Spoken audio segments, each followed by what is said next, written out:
Hello and welcome back to another TV Review Thursday. I'm your host, the OT Astartes, and today we are covering the season finale of Hetty Feather Season One. Can you believe we've made it this far? Now, before we get down to business, there are a few things I need to say. The wrestling world has been shook by two pieces of news, two deaths in the space of 2 days. So the first one I want to go over is Terry Funk. Now, Terry Funk was a hardcore wrestler. So a hardcore wrestler is the type of wrestler who will put their bodies on the line. So weapons are allowed. There are no disqualifications. People get put through tables, through doors, barbed wire. Weapons like baseball bats, steel chairs, ladders, barbed wire on bats, even fire was used in a death match. So a death match is basically another word for a hardcore match. And then glass. Deathmatch wrestling is more dangerous than professional wrestling. And Terry Funk was one of those wrestlers. He started out in the territories like nearly every other wrestler in the 70s and early 80s. And his best known work is Japan. So he did a lot of death matches in Japan. Now, I will admit I haven't watched any Terry Funk matches. And sorry about that. But I have seen him in documentaries like Dark Side of the Ring, Beyond the Mat. And it explores some of what, and from what I can tell, he looks like he was one of the toughest sons of bitches in wrestling. The second death is Bray Wyatt. Now, this was a really big shock for everybody because, this guy was in his 30s. He seemed as though he was going to come back after it. And sadly, that was not to be. And he was such a creative mind. I remember in the run-up to his Extreme Rules return earlier this year, he released a lot of packages featuring the White Rabbit, and he released a lot of films. And these were brilliant editing. And he was a creative man because not just throughout those films, but for his gimmicks. So the Eater of Worlds, which of course helped make John Huber a household name. John Huber was Luke Harper, or as AEW fans know him as Brody Lee. And he also helps launch the careers of Braun Strowman, Eric Redbeard, or Eric Rowan as he was known back then. And the Wyatt family vignettes were really creepy. Like, I was actually scared by them. Again, I didn't watch WWE 10 years ago. I watched them on YouTube a few years back, and I was like, this is really creepy. And then when, of course, before Bray Wyatt, there was Husky Harris. He was part of the Nexus, and he later utilized Husky Harris as a name for one of his Firefly Funhouse characters. Now, I remember discovering the Firefly Funhouse because that's when I started watching Raw on the highlight reel when it was on Sky Sports. And on the top 10 countdown videos, that they upload after. And I remember liking this double persona because one moment he was this happy kids TV presenter, Justin Fletcher-like character. The next minute he's this creepy ass guy with a mask. And he really gave me nightmares. Like, I remember the Fiend once turning up I was running throughout this house and the Fiend was right behind me. And then I I was really scared at that point. Like, that is how scary Bray Wyatt was. That is how good he was as not just an actor, but a creative mind. And when he came back for Extreme Rules, I remember watching the clip on YouTube, and this was almost CM Punk levels of pop at the time, because like they knew what was coming, but everyone was, this is what a return looked like for a character. You know, we see all his gimmicks throughout the years. So the Fiend and the Firefly Funhouse characters, and then now all of a sudden there's this door and out steps Bray Wyatt with his lantern again.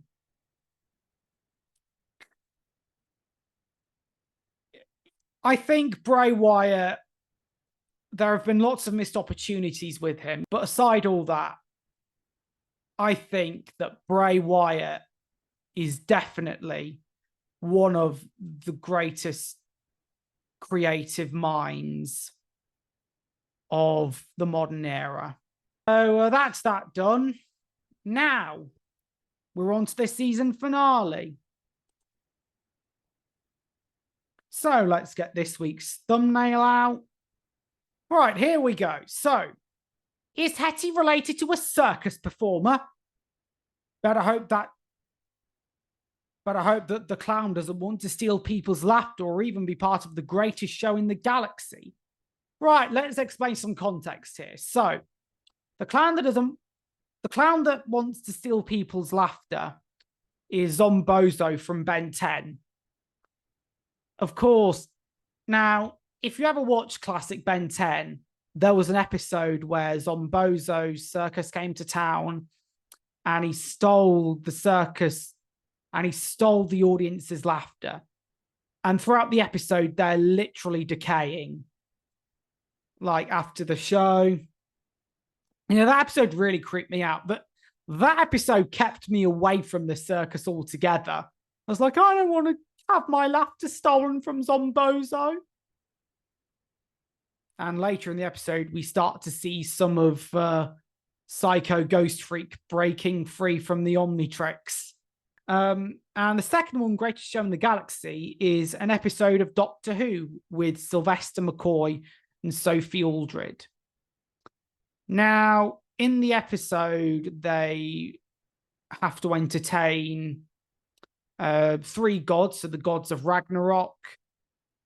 And at the end, it has a shot that I think defines the Seventh Doctor. So there's a shot where he's walking out the circus and the tent's blowing up and he just walks out of the tent as if nothing's going on, as if to say, I've managed to defeat. And at the end, he just walks out of the tent while it blows up. Because that's the kind of Doctor number 7 was. You know, he wasn't scared by anything. He could easily manipulate people and he could tip the odds into his favor. But so that explains the context. So now we go on. So now let's read the episode, shall we? After God knows how many minutes talking about other stuff. It's the founding open day, and Matron Bottomley makes a speech to everybody, thanking them for coming, and she introduces a new patron of the founding hospital called Lord Upton. He turns out to be Cranbourne's cousin, and he's there with his daughter Charlotte. Now, the actress who plays Charlotte was in an American show called Not This Is Us, Life in Pieces. Life in Pieces follows the formula of This Is Us and Modern Family, of 3 different households, same family. But it's a mix between the two because it's not as serious as This Is Us, but it's not as lighthearted as Modern Family. It would be so nice if they all had a crossover. Everyone would probably be gazing over the Manny After the speeches, the open day begins. The junior foundlings are all walking around having fun, while the senior foundlings are all manning stalls. Matthias, Walter, and Ned are selling wood-turned spindles, while Hetty, Polly, and Harriet are all selling sweets. Hetty says that she feels alone because every child here has a parent.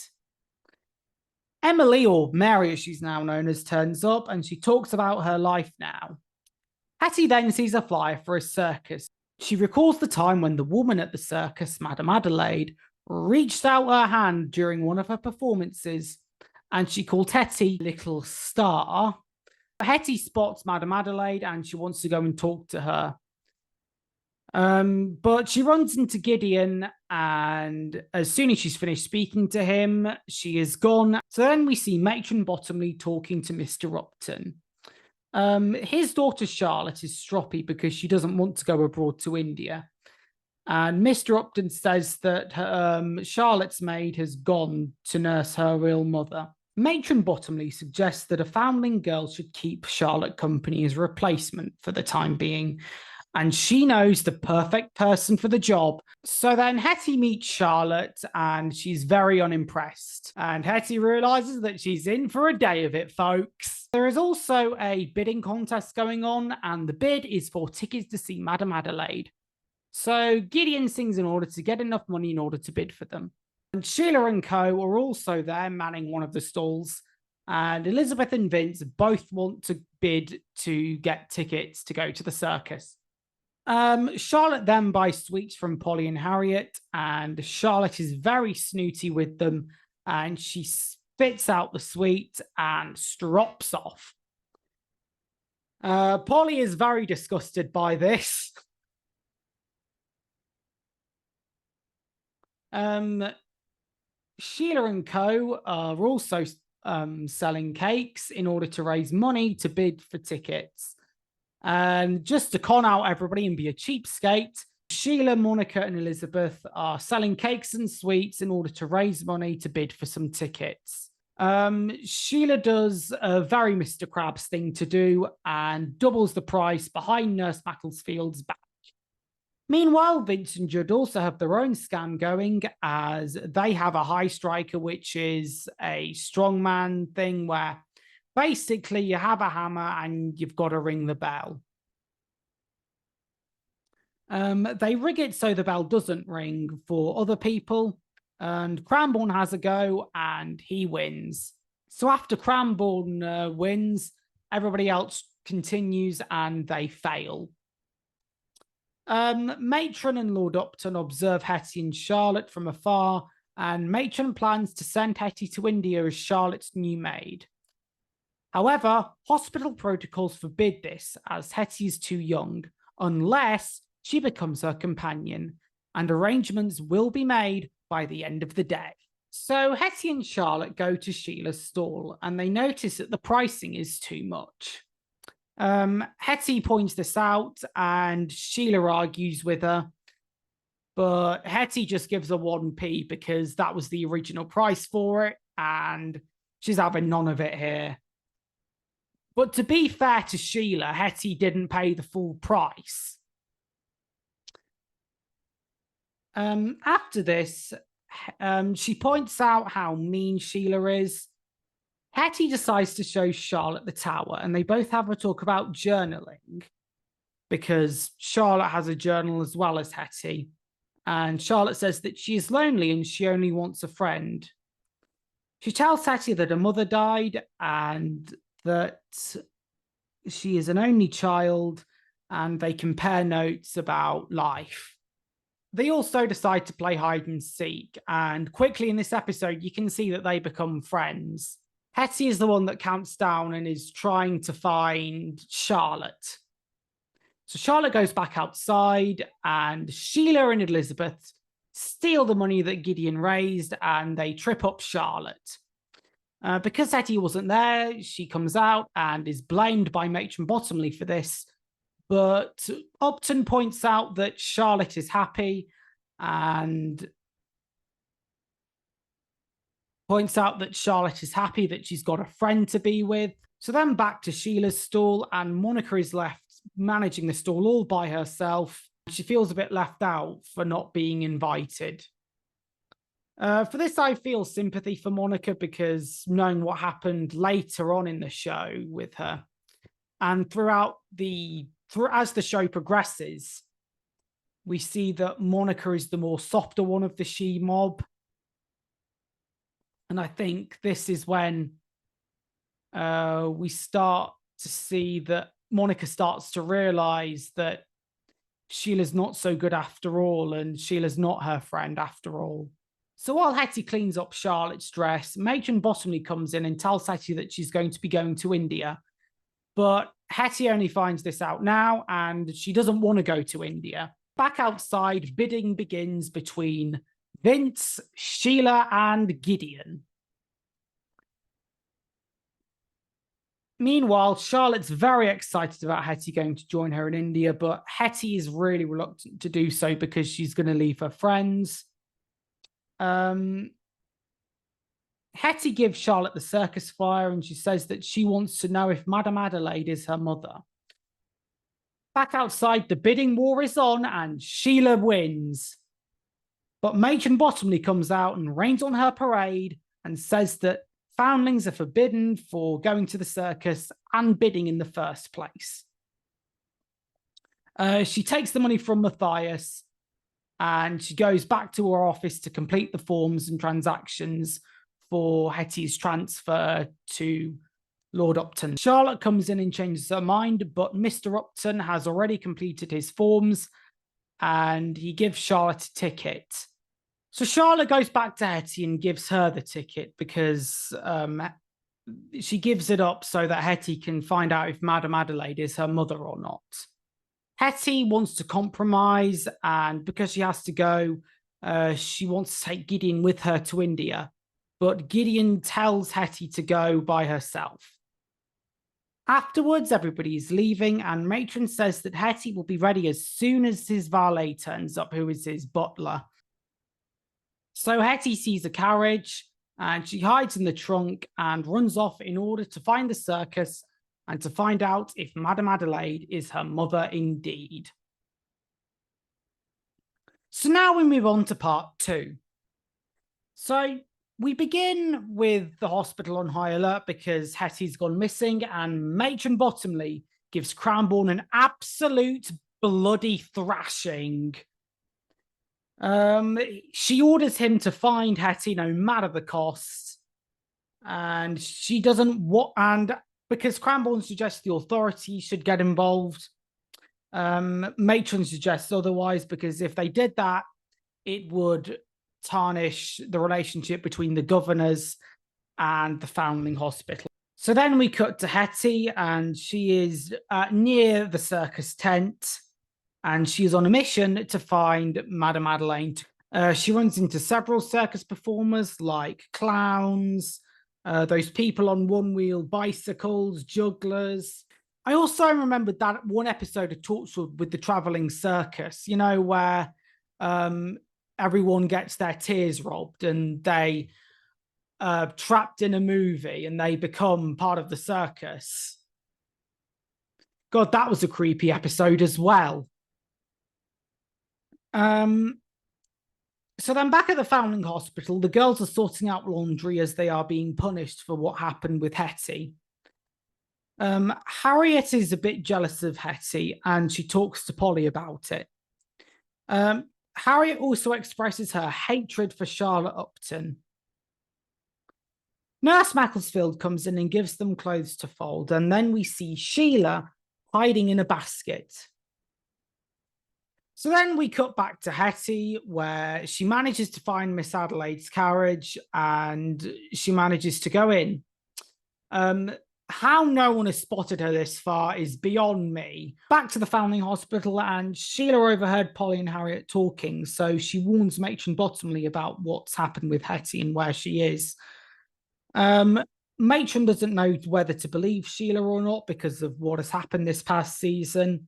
Sheila tells Matron that Charlotte gave Hetty the tickets to Madame Adelaide's circus, and Matron goes out to extract Hetty. She also leaves Cranbourne in charge as well. Now, this is echoed throughout the next season as well. So then Hetty goes into Madame Adelaide's caravan and she explores the place and has a look around. She is spotted by Madame Adelaide and mistaken for a thief. But before she does anything, Hetty talks about what happened when she last saw her, how she described her, and that moment when she reached her hand out to her and she thought that Adelaide could be her mother.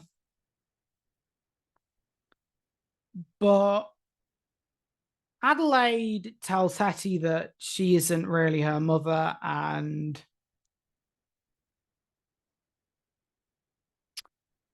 but sadly, Adelaide tells Hetty that she's not her mother, and Hetty is devastated by this news. However, Matron Bottomley turns up and she spots Hetty. And then there is a chase scene. Eventually, Matron catches Hetty and she's taken back screaming to the foundling hospital.